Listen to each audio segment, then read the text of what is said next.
नमस्कार. सर्वप्रथम आपल्याला म्हणजे मी पण नवीन होतो शेतीमध्ये, पण शेतकऱ्याचा मुलगा असून शेतीत मी नेहमी येत राहायचो आणि त्याबद्दल आपल्याला हे होतं, आतुरता होती शेतीबद्दल आणि आवड होती मला.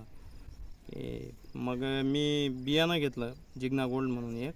आमच्या काकांनी बी सजेस्ट केलं होतं, त्यांचा मित्र होता एक ओळखीचा, त्यांनी सांगितलं. मग ते बियाणं घेऊन मी रोप बनवलं. थंडीमध्ये ते एकसारखं उतरत नाही म्हणून मी हे केलं, रोप बनवलं, रोप घेतलं, रोप लावलं. 7 डिसेंबरला लावलं.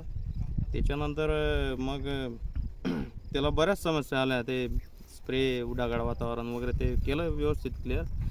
एक स्वप्नील पाटील म्हणून ॲग्रोटेकचे माझे मित्र होते, त्यांनी पण मला हे केलं मार्गदर्शन. आणि त्याच्यानंतर मग सुप्रभात ग्रुप आहे, विनय दादा म्हणून, अरुण काका पाटील म्हणून आहेत ते, त्यांनी मला कंटिन्यू मग जिथून माझा प्लॉट खराब झाला तिथून मला त्यांनी पूर्णपणे सपोर्ट केला आणि पूर्ण क्वालिटी माल चांगला बनवण्याला प्रयत्न केला त्यांनी. म्हणजे मेहनत घेतली आणि मला बी सांगितलं, तू सागर वेळेवर या गोष्टी कर, नाही तर प्लॉट अर्धा गेलेला होता आपला.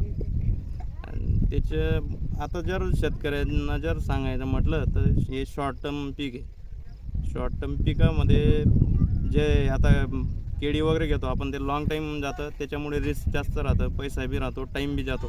त्याच्यापेक्षा शेतकऱ्याचे जे तरुण वर्ग आहे त्यांनी इंटरेस्ट घेऊन शेतीमध्ये बारीक सूक्ष्म नियोजन करून, पाण्याचं व्यवस्थापन व्यवस्थित करून आणि खताचं योग्य मात्रा नियोजन आणि येणारे सण उत्सव आणि मार्केटमध्ये काय आहे त्या गोष्टींचं माहिती घेऊन योग्य ते नियोजनपूर्वक त्या वेळेवर आपण रोप लावलं पाहिजे आणि हार्वेस्टिंग केव्हा येईल आपलं त्याचं नियोजन केलं पाहिजे. त्याच्यानुसार मग आणि निसर्गाने बी साथ भेटली पाहिजे. त्याच्यात आपण फवारणी वगैरे ते करत राहतो, ते आपल्या हातातलं आहे, आपण मेहनत करावं लागेल. आता काय भाव मिळाला आहे आपल्याला भाव भेटला आहे 20 रुपये 50 पैसे.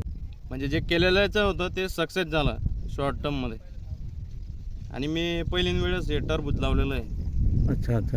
म्हणजे आता जे आपले युवक आहे ते नोकरीच्या शोधात असतात, बरोबर. परंतु शेती असताना आपण त्याच्यात जर लक्ष व्यवस्थित केलं तर आपल्याला उत्पन्न चांगलं मिळू शकतं. बरोबर.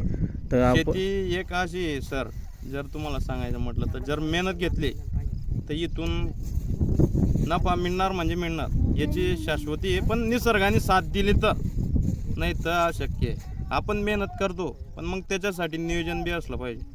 नियोजन राहिलं वेळेवर आणि योगायोग बी म्हणता येईल की ते भाव आपल्यासाठी भाव बी भेटले. म्हणजे ते मी त्या टार्गेट रमजान वगैरे ते टार्गेट करूनच काम केलेलं होतं, म्हणून मला ते भाव बी भेटले. शाश्वती ती होती. पण आता जर पाऊस पडला असता तर माझे हाल झाले असते रस्त्यांमुळे. पण तो पाऊस पडला आणि योगायोग निसर्गाची बी साथ होती आणि त्याच्यामुळे मग आपलं काम सक्सेस झालं. काय नाव आपलं? सागर पाटील, गोळगाव.